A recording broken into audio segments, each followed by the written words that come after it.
మీద మనం అధికారం పెట్టాలని కోరుతారు. అందుకని గత 10 సంవత్సరాల నుంచి, దానికి ముందు ఇంకొక ప్రజారాజ్యం పార్టీలో మనం వేరే కారణాల వల్ల మిస్ అయిన తర్వాత ఈ ప్రజలకి మనం చేయాలి సేవ అనే పవన్ కళ్యాణ్ గారు 2014లో పార్టీ పెట్టినప్పటి నుంచి జయాపజయాలకు అతీతంగా ఫైట్ చేస్తున్నాం. పవన్ కళ్యాణ్ గారు, మనోహర్ గారు గెలిచినోడి పక్కన కొన్ని వందల మంది చేరతారు, లక్షల మంది, కోట్ల మంది చేరతారు. ఓడిపోయినా ఓడిపోతాడని తెలిసిన సొంత మనుషుల్నే వదులుకునేటువంటి మనస్తత్వం జనరల్గా హ్యూమన్ బీయింగ్స్ ఉంటుంది. కానీ పవన్ కళ్యాణ్ గారు లాంటి గ్రేట్ లీడర్, ఆయన ఓడిపోయే కొద్దీ బలపడేటువంటి గొప్ప నాయకుడు. ఆయన ఓడిపోయే కొద్దికి బలపడతాడు. ఆయన అంటే ఇది పవన్ కళ్యాణ్ గారి నాయకుడు. కానీ ఇక్కడికి వచ్చేటప్పటికి ఆయన ప్రజానాయకుడు, అంతే చూస్తా. కానీ ఆయనకి కొంతకాలం సినిమా ఇండస్ట్రీ ఒక ఎగ్జాంపుల్ చెప్పాలంటే, సినిమా ఇండస్ట్రీలో ప్రతి హీరోకి హిట్లు వచ్చే కొద్దీ వాళ్ళ పాపులారిటీ పెరుగుతుంది, వాళ్ళ బిజినెస్ పెరుగుతుంది. కానీ రేర్ ఫినామినా ఏంటంటే పవన్ కళ్యాణ్ గారికి ఫ్లాపులు వచ్చినా సరే నెక్స్ట్ పిక్చర్కి బిజినెస్ పెరుగుతూనే ఉండదు. అది ఆయనకు ఉన్నటువంటి స్టామినా. పవన్ కళ్యాణ్ గారు ఎందుకు ఇంతమందికి నచ్చుతారు, ఎందుకు ఇంతమంది గుండెలో ఉన్నారు, ఎందుకు ఇంతమంది ఆయన ప్రేమిస్తారంటే, నాకు ఒక అనాలిసిస్ అంటే కొంచెం అబ్జర్వ్ చేయటం కూడా నాకు కొంచెం అలవాటు ఉంది. పవన్ కళ్యాణ్ గారు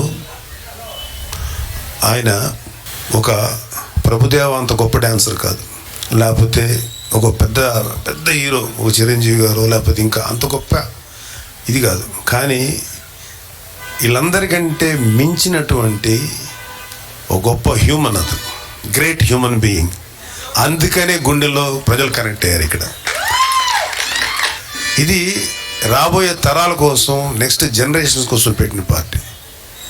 మా కన్సర్న్ ఏంటంటే, జనసేన పార్టీ పవన్ కళ్యాణ్ గారి కన్సర్న్ ఏంటంటే, మాకు ఇక్కడ ఉన్న వాళ్ళందరికీ ఇవాళ ఎటువంటి ఫేట్ఫుల్ లైఫ్ ఉందో మనకు తెలుసు, ఎలాంటి జీవితం జీవిస్తున్నామో మనకు తెలుసు. ఎందుకంటే మాకు కష్టం లేదు కాబట్టి మిగతా వాళ్ళు ఎట్టిపోయినా పర్వాలేదు అనుకునేటువంటి వ్యక్తులు కాదు. ఎందుకంటే మాది ఆంధ్రప్రదేశ్, ఇక్కడే పుట్టినోళ్ళం. గుంటూరు, బాపట్ల, పొన్నూరు, కనిగిరి ఈ ఏరియాలంతా తిరిగిన వాళ్ళం. మా నాన్నగారు ట్రాన్స్ఫర్స్ తిరిగారు. సో అలాగే పల్నాడు ఈ ఏరియా అంతా మాకు బాగా కొట్టిన పిండి. కాబట్టి మాకు అంటే మీకు ఐడెంటిఫికేషన్ కోసం చెప్తున్నాం, మేము ఎక్కడి నుంచో వచ్చినాం కదా, ఇక్కడి నుంచి ఉన్న వాళ్ళమే. సో మాకు ఈ పెయిన్ ఏంటో తెలుసు, ఇవాళ కామన్ మ్యాన్ పడే సఫరింగ్ తెలుసు.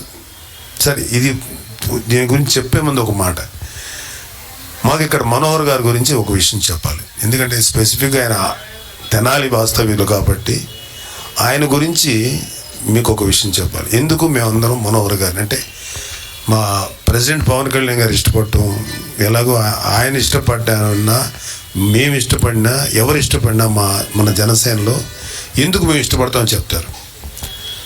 2019లో జనసేన ఓడినప్పటి నుంచి చాలామంది నాయకులు జనసేన వదిలిపెట్టి వెళ్ళిపోయారు, కార్యకర్తలు తప్ప. కార్యకర్తలు మనతో ఉన్నారు. చాలామంది నాయకులు మనతో అవసరం కొద్దీ ట్రావెల్ చేసి, గెలవట్లేదు కదా, సరే నెక్స్ట్ ఏంటి వేరే పార్టీల్లోకో లేకపోతే ఎస్పెషల్లీ వైసీపీలోకి వెళ్ళిపోయినటువంటి వాళ్ళు ఉన్నారు.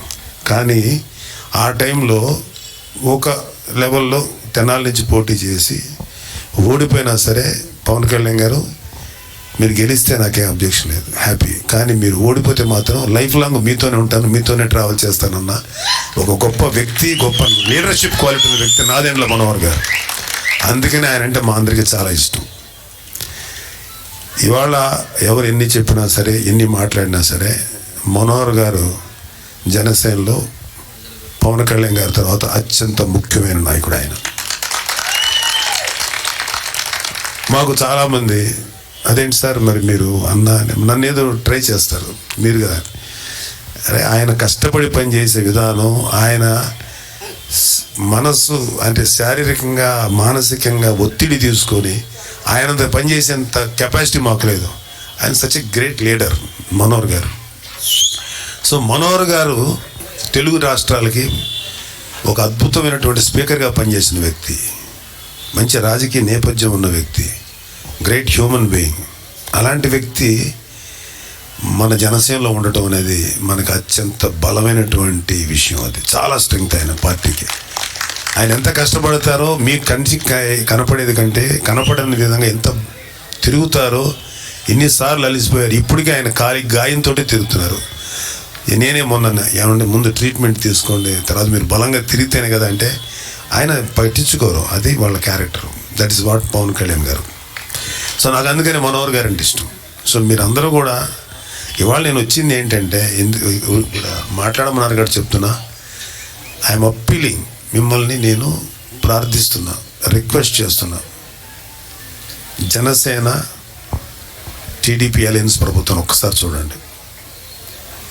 మీలో చాలామంది ఇక్కడ మన మహిళా నాయకురాళ్ళు లేకపోతే వీర మహిళలు ఉన్నారు, మీరందరూ పెద్దవాళ్ళు ఉన్నారు. ఒక అద్భుతమైన మాట చెప్పారు. ఒకవాళ్ళు మామగారిని చూసి అల్లుడి గారికి ఓటేశారు, తండ్రిని చూసి కొడుకు ఓటేశారు,